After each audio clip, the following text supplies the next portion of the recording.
Bonjour!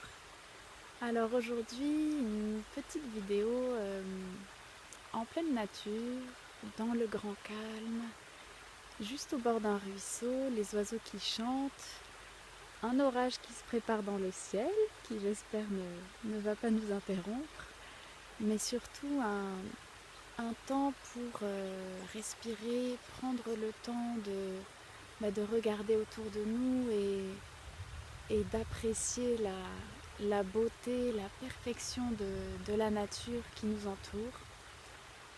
Et justement l'envie de partager avec vous cette idée que je pense que la meilleure façon de se préparer pour une naissance, pour un accouchement, c'est justement de se rappeler, de garder à l'esprit que cette naissance, même si bien sûr on va voir comment la préparer ensemble, comment se préparer, comment préparer les meilleures conditions intérieures et extérieures.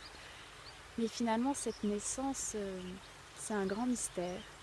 C'est peut-être le plus beau des mystères qui nous est donné de voir et sur la Terre et au cours de notre vie. Et justement, je pense que ce qui est important pour vous dans ce temps de préparation, c'est justement de vous rappeler de ça. Que la naissance, elle, elle est le fruit d'une sagesse immense, d'une intelligence qui est bien plus grande que nous, qui est bien plus grande que tout ce qu'on peut imaginer. Et que c'est cette intelligence qui a créé la nature, qui a créé le corps humain, qui a créé de la même façon le corps des animaux.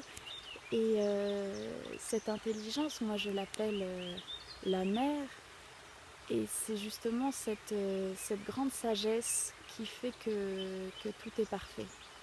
Et qui fait que justement, une fois que l'ovule est fécondé, il y a un corps qui se développe à l'intérieur de notre corps et on est incapable de savoir comment tout ça, ça se passe. Mais ce qui est certain, c'est que le corps de la femme est fait pour ça. Il est fait pour créer un corps à l'intérieur de son corps et il est fait pour donner la vie et mettre au monde le corps de cet enfant. Alors, le message d'aujourd'hui, c'est vraiment pour vous de retrouver le contact, retrouver le lien avec cette grande intelligence.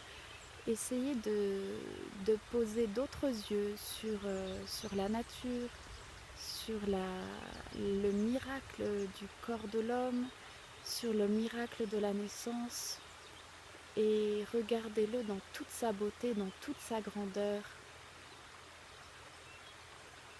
Essayez de goûter la joie, la grandeur de ce mystère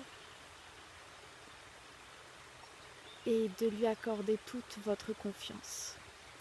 C'est vraiment une clé fondamentale. Ayez confiance dans tout ce qui se passe à l'intérieur de vous. Ayez complètement confiance que votre corps sait parfaitement ce qu'il a à faire. C'est même complètement bluffant de voir à quel point le corps est tellement bien fait, bien pensé. Alors faites-lui confiance, acceptez que c'est un mystère qui est plus grand que nous. Et ce sera déjà un grand pas. Bien sûr que vous aurez des peurs, bien sûr que vous aurez des doutes, et c'est normal, et c'est tant mieux. Et c'est même l'occasion de regarder toutes ces peurs, ces doutes qui viennent vers vous, et puis de travailler dessus et de les guérir, ça c'est carrément l'idéal. Mais concentrez-vous surtout sur cette confiance, laissez-vous emplir. Si vous avez l'occasion justement d'aller vous poser dans la nature, essayez simplement de vous asseoir sur le sol, de rester dans le calme, immobile, et juste de prendre le temps d'observer, d'écouter attentivement toute la perfection du monde qui nous entoure. Voilà, je vais vous laisser dans ce temps de communion, de méditation, de contemplation, et laissez-vous vraiment emplir par ce sentiment de confiance, de magie, de mystère, de la mer qui vous porte et qui vous entoure. Je vous dis à très bientôt et je suis heureuse d'avoir pu partager ce moment de beauté avec vous. Allez, à très bientôt!